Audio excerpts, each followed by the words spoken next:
Hello everybody, welcome to the next devlog. This is episode 6, it's going to be covering 078. Sorry if I sound a little bit off. I came down with a cold recently, and I was trying to wait until it had gone away, just so I can actually do the normal video recording, but I can't be bothered with that now, so I'm just going to try out this audio only and put some gameplay in the background.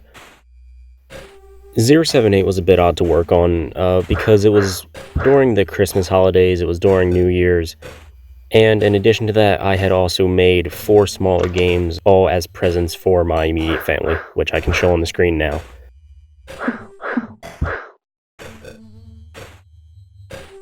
Version 078 added gear, which is just what I call usable items, like the consumable items like life potions, or throwing knives.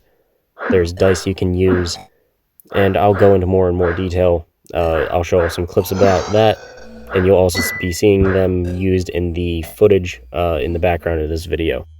So keep an eye out for that, and I'll explain a little more down the line in the video.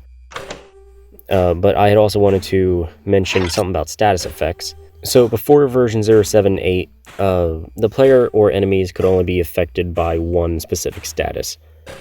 That was because of my admittedly poor coding, so I had ended up fixing that, and there's status effects that can mix and combine with each other in order to create a new status effect now. Basically, say that the player gets burned. If the player is in a neutral state, he'll just be burned. But if the player is already burned, he'll get this status effect called Hellfire. Or if the player was frozen, then the burn will actually thaw him out. And there's combinations between them. Like Frostfire is if you're burning and you step into an ice source. There's also if you're poisoned and you interact with an ice source, then you'll end up getting Venom Frost. Now, this alone probably doesn't sound that impressive, because minigames do allow you to be overwhelmed by multiple status effects, though I had done this for a specific case, which I'll be showing here. Now, the clip I'm showing here is me using a mixture between the torch and the gear. So there's gear in the game that actually imbues the player, which changes the attack element, or rather adds the attack element to their weapon. So if you had a longsword and you use like some gear that imbues a player with fire, you'll be able to burn any enemy that you attack with the longsword. Now the next thing 078 added was gear. Gear is what I call consumable items, so that includes stuff like life potions, antidotes, throwing knives, and anything else that a player would actually actively use. This gear can be found all throughout the labyrinth, whether it's through enemy drops or the pots, vases that you break around the walls, and they open up a lot of opportunity for the player. So to start this section off real quick, I had ended up splitting the inventory screen into 2 sections. One is purely for the passive items that have been in the game ever since the start, and the second part is where all the gear is stored. Now, there's not terribly much more to mention about the gear itself.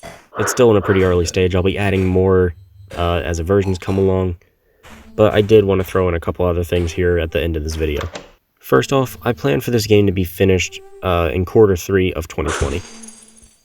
I don't have a specific date. I don't want to give myself a specific day to get it out, but I am going to give myself a range of dates to finish it by, just so I don't go too outrageous, so I don't go bizarre, because then I'll never end up finishing it.